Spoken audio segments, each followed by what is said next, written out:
This video is brought to you by Miniature Market. Thousands of board games, miniatures, and paints, discount prices at miniaturemarket.com. Hey everybody, it's your old pal Rob. Today we are going to be taking a look, a quick look at Nova Aera. A game from Simon, which is kind of like Civilization a bit, but with a couple different mechanics. The rule book isn't huge. It isn't a big thing.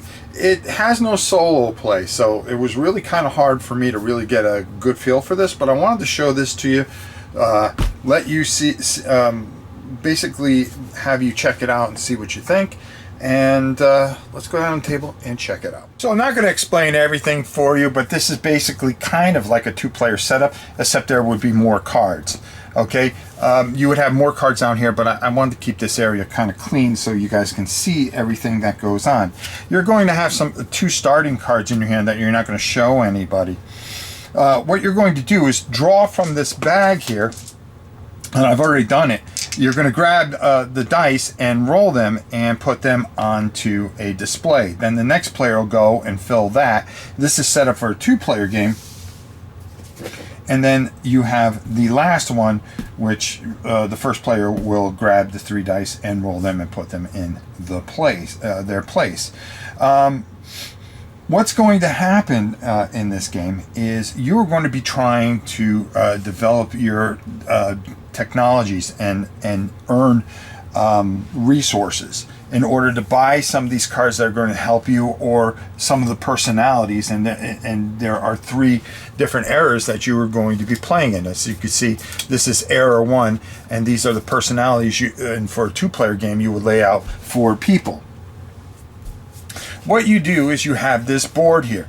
So in sequential order, what's going to happen is the players are going to pick a dice. So the first player would go and pick a die and put it in their slot, okay, depending on what they want to attribute or gain. The next player would go and grab a die, and then the final player would go and grab a die. Okay, on the next turn you would come over here, and you have to be strategic on what you grab as far as dice, because you want to be careful, because you don't ever want to go over 10. If we were to grab this particular die, even though we want 6 knowledge, okay, that's going to cause unrest because it's over 10. Anytime you hit 10 as a threshold, you're going to move this marker up, and that's going to cause a problem.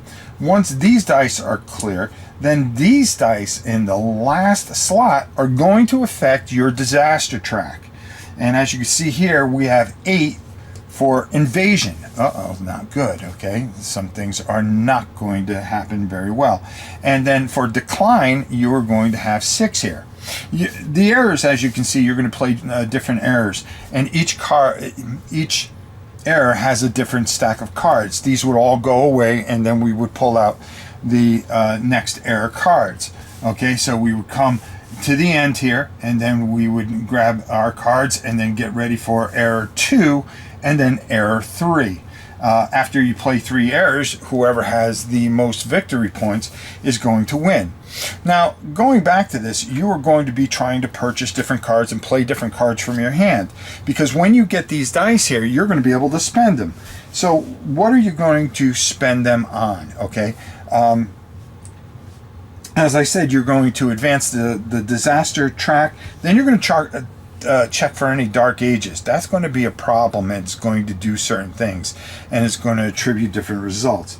But spending your die, okay, is the main part of the structure, the round structure here, because you're going to either be able to develop technology from your hand or your display, because what you're going to do as you put some of these out here, you're going to be able to, if you purchase, for instance, if you have this here, you're going to be able to develop these and make these better with the cost of your die.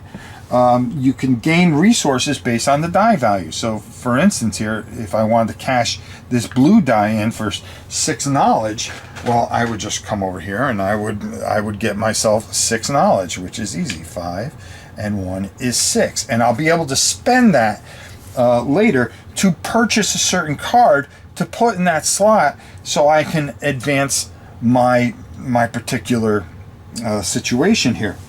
You can reduce unrest by 1 if you had any black dice, which we don't. You can enlist a personality, okay, depending on the cost. You'll be able to do that with a die. You can repair up to 2 damaged cards. Your cards can get damaged. You can expand the territory, but you can only do that in eras 2 and 3. And you can research a technology or territory to your hand.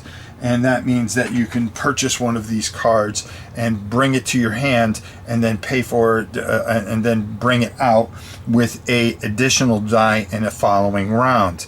Okay, of course, during this whole time you were trying to get more resources and build an engine that is going to give you the score on the scoring track to give you the most points. At the end of the third age, whoever has the most points wins.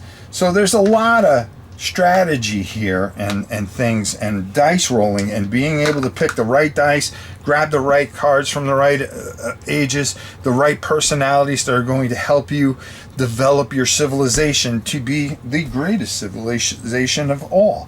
So this is just a quick overview. I didn't go over all the rules. And you know, the components are beautiful as always from CMON, and they always do a great job. We're going to talk more about this game up top, so why don't we do that and get on out of here. There is a lot of game in this little box here, okay?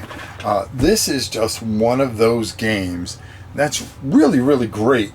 And the thing that I really like about this is there are some civilization games out there that are very complicated, overthought, that do try to do too much. And you know, there's one game out there you could buy that you have to play with almost 16 people. This is something that you can play in under an hour with 3 people. You know, I played by myself, and the only reason this game doesn't fit for me is I don't have anybody to play it with. I tried playing myself, and I was really aggressive with making sure that when I played one side really well, and then I kind of just tried to, quickly think what somebody else would want to do, and I had a great time doing it. And this is a great 2-player to 4-player game. It's quick, it's efficient. What are the timings on this? 60 minutes. They say an hour. Okay, I think that's pretty fair. I think that's a pretty fair time. Where else can you play a really good civilization game that you can play in about an hour? I played 2-player, and playing by myself, I was able to play it in about 30 minutes. Okay. I think once you know the game, you can get this under an hour easy, and it does a lot of things. It's smart, it's fun. The dice rolling is really interesting because there's a strategic value into, what do I want to beef up? Okay, I really want that 1 die. I'm the first player. I'm going to be able to pick 2 dice, but I really want 1 die in that second section. That might put me in a bad spot if I can't. So what do I need here? And then you're looking at the next dice pool and trying to figure out what you can attribute without going over and causing that thing to send you into all kinds of bedlam by going over the number 10 and pushing that up. Because once you get to that point, bad things happen. And a lot of bad things happen here.